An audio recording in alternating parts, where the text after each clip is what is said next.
It's Friday, February 28th. My name's Juan Brown. You're watching the Blanco Lirio channel, and today we have the preliminary report from the Australian Transportation Safety Bureau regarding the tragic loss of the Colson C-130 and its crew while firefighting in Australia last January.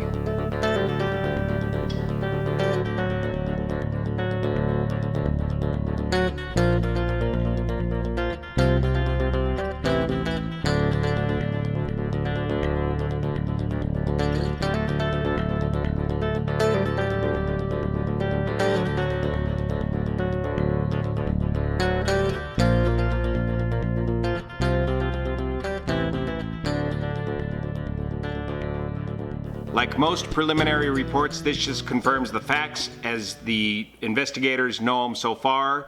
It'll take over a year before we know exactly what happened in this case of this accident, as investigators still need to sort everything out and eliminate all the various possibilities. But what this does look like it confirms from the video that we posted earlier, that this drop was in fact a tailwind drop in very windy conditions. Reading straight from the report here, on 23 January of 2020, about 12:05 Eastern Daylight Time, the EC-130Q aircraft registered 134 Charlie Golf departed Richmond Air Base, and the crew had been tasked with a fire retardant drop over the, and I'll get this name wrong, I always mispronounce it, Adama-B complex bushfire. After approaching the Adama-B complex fire, the drop was unable to be completed and the aircraft was diverted to a secondary tasking, a drop of retardant on the Goodgood fire. The Goodgood fire is where the accident happened. What they don't explain in this preliminary report right now, at this point, is why did they abort the drop, the first drop that they were going to make in the different location than the Adama-B complex? Why was that a drop aborted? Was it because of the winds? Was it because of the weather? Witnesses reported seeing the aircraft complete a number of circuits prior to completing the retardant drop. The drop was conducted on a heading of about 190, so he's heading south, at about 200 feet above the ground. That altitude is about normal. 150 to 200 feet above the vegetation is where you want to drop the retardant. With a drop time of approximately just 2 seconds, the crew released 1,200 gallons, 4,500 liters, of fire retardant during the drop. So this was a partial drop. Remember, this is a approximately 4,000 gallon tank, so it was about a quarter of a load, maybe a third of a load, depending upon how much retardant he had in his tank at the time. So since he aborted the first drop, that meant that the tank was still full, minus the 1,200 pounds of retardant that he dropped in this drop. The several circuits is pretty standard. What they don't talk about in here is what was the bird dog doing? Do we have, they don't have any interview information from the bird dog pilot in this report, and I'd really like to find out more from him. Anyways, with the bird dog, the lead aircraft, they'll typically do a couple of circles over the fire before they decide how and when to drop. Witness videos taken of the aircraft leading up to the accident showed a number of passes conducted at varying heights prior to the retardant drop. Following the retardant drop, the aircraft was observed to bank left before becoming obscured by smoke. And in the report, they make a reference to the same reference we said when watching the video. We couldn't tell from the position of the cameraman, was the aircraft in the smoke or on the other side of the smoke from the camera.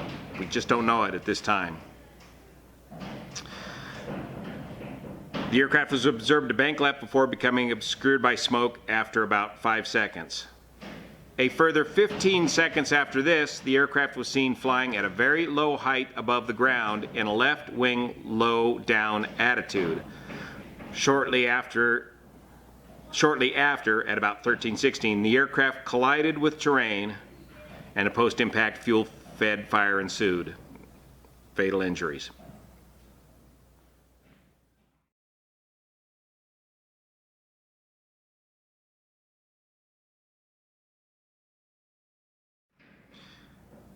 There was no distress call from the pilots as far as ATC tapes go. All the wreckage has been obtained by the ATSB, and they're going to have to comb through it and make sure everything was operating normally at the time of the accident. They still have to confirm all that. They go on to describe the retardant drop system, the 4,000-gallon retardant drop system, and the important point is there was no effort made to emergency jettison the load after this drop. Meteorological information, and this is the important part. A Bureau of Meteorology graphical area forecast issued at 0924 and valid for the time of flight forecasted moderate mountain wave activity above 3,000 feet, above mean sea level, in the area of operation. A SIGMENT, that's a significant meteorological forecast, issued at 0947 forecast severe turbulence below 10,000 feet. These are horrible flying conditions. Horrible low-level flying conditions. So much so that you got to question why were they flying, even bothering to fly in these conditions. More in a minute on that. The weather observations recorded at the airport about 11 minutes prior to the accident. Now, I'm not sure how far away the airport is from the accident scene. You local guys can let me know. Indicated a wind speed of 25 knots gusting to 39 knots from a direction of 320 degrees with visibility reduced to 6,000 meters. That's nearly a direct tailwind. He's dropping to the south with the wind out of the north, and that left turn, just as some of you observed in the video, put him directly downwind at some point during that turn prior to the crash. The cockpit voice recorder. The cockpit voice recorder was recovered, but the only data that was on the voice recorder was data from flights all the way back when they were here in the States. They recovered no CVR data from any of the flights that they had done in Australia, let alone the last flight. The CVR is designed to record over itself every 30 minutes.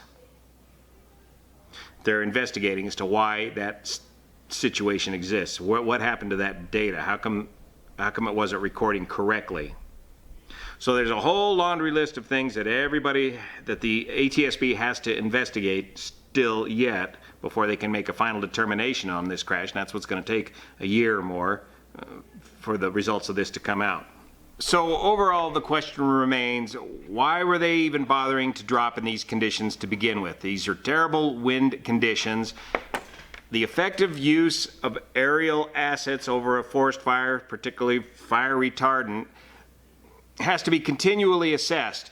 Dropping retardant in a high wind condition is nothing more than creating a pink fart in the wind. That retardant is going to get dispersed by the wind to greatly reduce its effectiveness, and by operating in such windy conditions, you're putting everybody in harm's way, taking a very dangerous job and making it even more dangerous. So questions yet to be answered is, well, there was no emergency drop. Because there was no emergency drop, and because there, as you watch the video, the crew, you don't see the crew making a hard bid for a hard climb out of there. It makes you wonder, was the crew in the smoke? Were they obscured by smoke? Were they aware of how close they were to the ground? And without that CVR recording, it's going to be very hard to determine it. We need to get all the answers we can from the lead plane pilots, all those interviews. We need to get an answer as to why the first drop was aborted. And then some sad connections. This aircraft and this crew, this C-130 aircraft was the aircraft that our crews here in California, the CAL FIRE crews, was training on to get up to speed to begin their operations in C-130s. Remember, CAL FIRE here in California has purchased a small fleet of C-130s. They're going through the process right now of converting those to air tankers and adding them to the S-2T fleet of tankers here in California. This aircraft was being used to help train the initial cadre of instructor pilots up for that job. And the word on the street is that sadly, the aircraft commander of this aircraft had a job slotted for AirCal and was going to be one of the initial cadre instructor pilots for AirCal. CAL FIRE to get the folks trained up on the C-130 program. So a very sad loss all the way around. And another issue I hope investigators take a good long look at is crew fatigue. This is an issue that we've been fighting for years. It's taken years for the airline industry to get their arms wrapped around. And in the air tanker industry, things are different. I know these guys don't fly a lot of hours each year, and maybe they don't even fly a lot of hours each day. But in the bad old days of the air tanker industry, crews were paid by the hour, and they had to work hard each summer, or basically pray for a bad fire season, to earn enough money during the summer to get them through the winter. Why? Because fire crews typically take the winter off. They have the whole winter off to recover and recuperate. Now with these global responses, with these global air tankers, the fire season never ends. It just goes all year round. You don't get that winter break. And so typically the crew schedule for these guys has been, in many cases, 6 days on, 1 day off. That 1 day off, you got to take off whatever base you're at for that day. A chance to get your laundry done, that's it. Not enough of a chance to ever get back home, get away from the job, and recover. Here at CAL FIRE, pilots are arguing for a better schedule that has something more like a emergency services type flying schedule, where you have maybe a week on and a week off, but that requires more pilots to cover the schedule. And it's during the days on, even though the crews are not flying a lot of hours, the crews are required to be sitting alert at the base where they're based at all day long, hanging out, waiting for the alarm to go and blast off. And this leads to stress in itself, the waiting. It's the only job I ever experienced a level of stress almost equivalent to the level of combat stress was flying for the Forest Service. It's a very stressful job, and you need to take a break from it. You need to get away from it. It's a very tough job, almost impossible job to raise a family with, because you're never home. You're always on the road. So still lots of questions on this. I'll post the link to this preliminary report as we get more information. We'll post it here. Lots more questions. I got to get these airplanes annualed. Had a great conversation the other day with the George Nolly. That was a lot of fun. Thanks for your participation. That's if you want the background information on yours truly, it's in that video. I'll post a link to that as well. Thanks for watching. We'll see you here.